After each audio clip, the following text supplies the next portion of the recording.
정부가 학교폭력 근절 대책을 내놨습니다. 가해 학생에게 반드시 책임을 지우겠다고 밝혔는데요. 3분 맥집기에서 학교폭력 근절 대책의 내용 자세히 알아보겠습니다.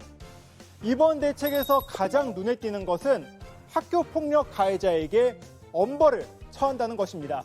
앞으로 가해 학생의 학교폭력 조치 기록을 졸업 이후에도 최대 4년간 보존을 하고요. 만약에 삭제를 하려고 했을 때에는 이 피해 학생의 동의 확인서나 소송 진행 여부 등을 반드시 확인해야 합니다.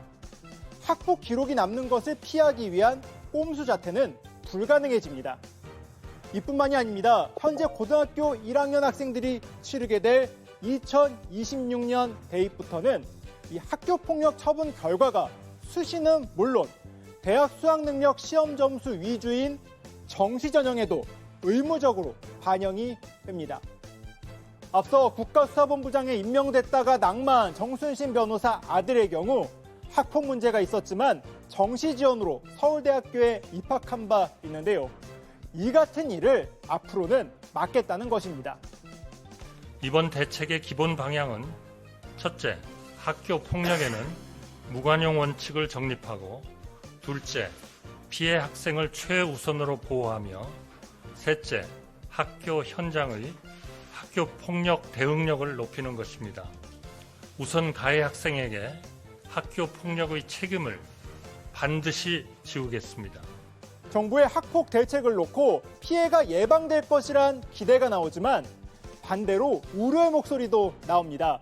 가해자 처벌 강화 조치에 반발하는 민원과 소송이 증가할 가능성이 크다는 우려와 함께 엄벌주의가 교육적 해결을 오히려 가로막는다는 비판도 있습니다.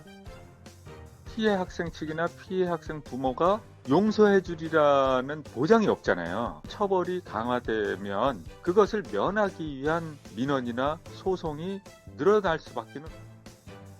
여기에 학폭 기록으로 입시에서 몇 점이나 감점할지 기준을 정해야 하는 대학들은 이 마땅한 가이드라인이 없다 보니 부담스럽다는 반응도 나옵니다. 세부적인 안을 정하는 것 자체가 굉장히 어려운 일이긴 하죠. 감점을 해서 분명히 아이의 당락을 바꿔야만 하는 것인가라는 것도 고민이 있습니다. 이번 대책에서 중학생 학폭에 대한 예방책은 다소 부족하다는 지적이 나옵니다. 또 대학 진학에 관심이 없는 학생의 경우 정부의 이번 발표가 큰 효과가 없다는 평가도 나오고요. 정부가 학폭 근절을 강조한 만큼 지적한 문제들에 대한 검토가 필요해 보입니다. 지금까지 3분 맥집기였습니다.